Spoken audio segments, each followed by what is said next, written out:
స్టాలిన్ వ్యవహారంలో సుప్రీంకోర్టుకే కోపం తెప్పించినటువంటి పరిస్థితి ఏదైతే వాళ్ళ సంస్థకి సంబంధించి అంటే ఆ మధ్యన ఒక మంత్రిని నియమించడం వాస్తవంగా అతను ఏదైనా డిఎంకే ఏఐఏడిఎంకేలో ఉన్నటువంటి సందర్భంలో ఒక మంత్రి మీదన సెంధిల్ మీదన ఆ తీవ్ర ఆరోపణలు చేసింది. ఆ కేసులోనే తర్వాత అతని మీద కేసు నమోదైంది.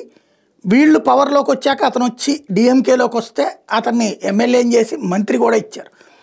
పాత కేసులో అతను అరెస్ట్ అయ్యి ఏడాది పాటు జైల్లో ఉండి వెనక్కి రాగానే మళ్ళీ మంత్రి పదవి ఇచ్చాడు స్టాలిన్.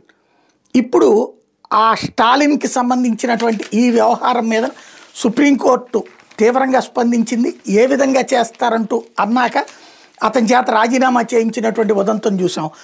ఇప్పుడు ఈ వ్యవహారంలో మరొక అడుగు ముందుకు పడిందని చెప్పాలి. ఎందుకు ఇట్లా చేస్తున్నారన్నటువంటి దానికి సంబంధించిన సమాచారం సమాధానం లేనప్పుడు సుప్రీంకోర్టుకే స్టాలిన్ చేసినటువంటి అతిపెద్దదైనటువంటి షో ఇప్పుడు స్పష్టంగా కనబడుతోంది. ఏంటయ్యా అంటే ఏ ప్రాతిపదికన జరిగింది అన్నదాన్ని డైవర్ట్ చేయడం అన్నమాట. ఎవరు చేశారు ఈ వ్యవహారం అన్నటువంటిది ప్రశ్నించింది. సెంధిల్కి సంబంధించినటువంటి వ్యవహారాన్ని పూర్తి స్థాయిలో రిపోర్ట్ కావాలని చెప్పి రాష్ట్ర ప్రభుత్వాన్ని అడగటం అన్నది ఇక్కడ కీ పాయింట్ అయింది.